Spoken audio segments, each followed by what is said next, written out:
Hey, welcome on into the show. Dave Noriega and Debbie Dujanovic. Thanks for joining us this evening. Now, Debbie, today's Thursday, right? I keep thinking it's Wednesday. It's Thursday, technically. So say tomorrow comes around. This may be something I walk into. Child 1 in a Friday evening. Child 1 playing Legend of Zelda, Breath of the Wild while Snapchatting, listening to music, and in the times when the game's loading, watching Netflix. Child 2 in the same room on the same couch, wrapped in a blanket, watching Netflix on her iPad, texting with her friends on an iPhone. Child number 3 playing an iPad, watching Child 1 play the video games while giving me the play-by-play of what's going on. Child 4 playing Mario Kart and reminding me how many times he's beat me in Mario Kart in the last week. Question for you, are you going to call DCFS? Division of Family Services. I'm just You're the listening worst to you. dad ever. If there are children listening to this right now, they are asking their parents, can I move in with Mr. Noriega? Mr. I want Noriega Mr. sounds like the and best. Mrs. Noriega to be my mommy and daddy. Wow, it's limitless at your home. It has its times. It's the same thing for the Harding family in California. They were part of an experiment, and they allowed their 4 kids, and they ranged from very young, 5, 6 years old, up to teenage years. They allowed them limitless access to video games, to Netflix, anything they wanted to do for an entire weekend. We're talking Friday night until Sunday night. No bedtime, no limits. Night 1, the kids indulge. It's an hour and a half past his bedtime, and he's been on screens for almost 5 hours straight. It was a Good Morning America, I'll use air quotes, investigative study on this family in California. They allowed them, as I said, limitless access to screens. And then after the 48-hour binge was up, they got cut off, and this is how that went over with the kids. On Sunday, We're turning it off. the meltdowns begin. Stop. Oh, yeah. Ow. Ow. And the mom and dad say, they're really, really awesome kids. They are really well-behaved kids. But they flipped out after they were cut off from their screen time. So our question is, how many hours actually got racked up while they played? I mean, did they regulate themselves? The kids often use 2 screens at once, and that, of course, bumped up their numbers. 6-year-old Cooper racking up a total of 35 hours. 9-year-old Spencer had 46 total hours. What? And the 11-year-old twins, Caitlin with 29 hours and Jackson with 16 hours. Jackson's the sterling scholar.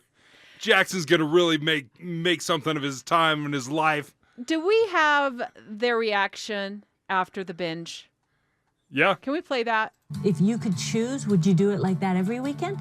Yes. The older kids understand the need for limits. I was doing it. It's addicting, but it's not exactly fun. I had more fun Sunday afternoon than I did the entire weekend. So I think that goes to show you that screen time isn't always a kid's best time. That's not their best friend. They like it for a while, but this was a 48 hours straight of being allowed to do whatever they want, Dave. Yeah. Awake when you want, go to bed when you want, and play whatever games. There's no limits. Because typically these parents were putting restrictions on them. And they say you can only play X amount of hours in a day or in a week. And then this was just kind of the free-for-all. And this is why, air quote, investigative story, right? Right. Screen time, especially if you've been regulated, it's a lot like Halloween candy. Yeah, on Halloween, you have all the candy bars. You have all the candy bars. You have even little pieces of candy that you hate, that you'll still eat. You're like, a sweet tart? Ooh, who eats sweet tarts? Rip, pop it in. You're like, oh, these are so terrible. Crunch, crunch, crunch. Suck, Remember suck. Pop Rocks? Yeah. Yes. Pop Rock. You just go to town.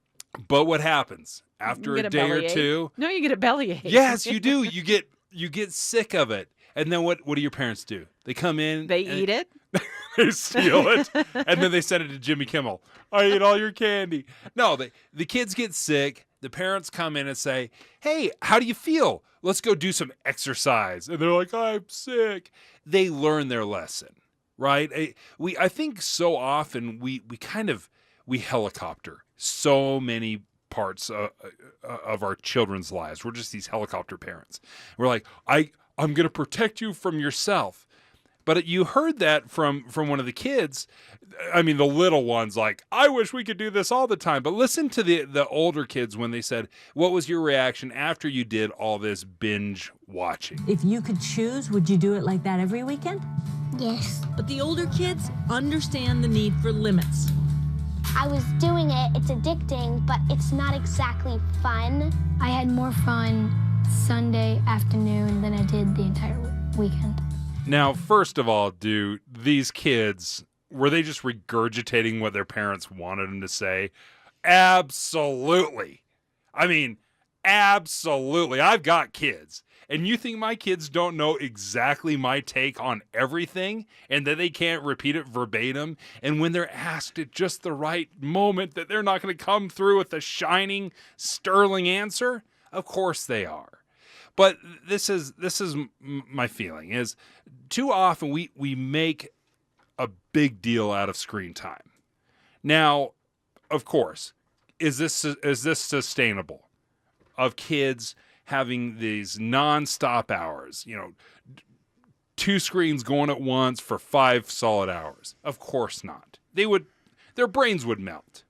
They couldn't, and some kids need to be limited.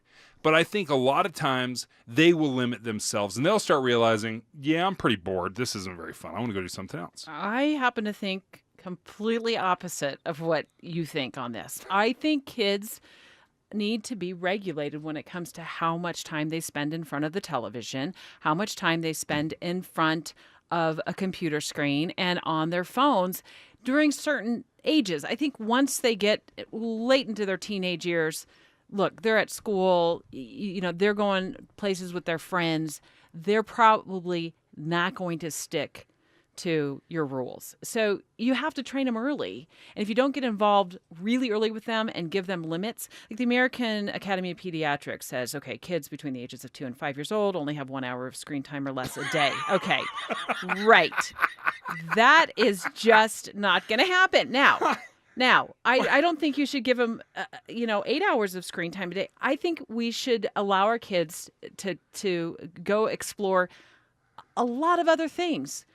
If they're glued to that screen, they're missing life. You send them out in the yard.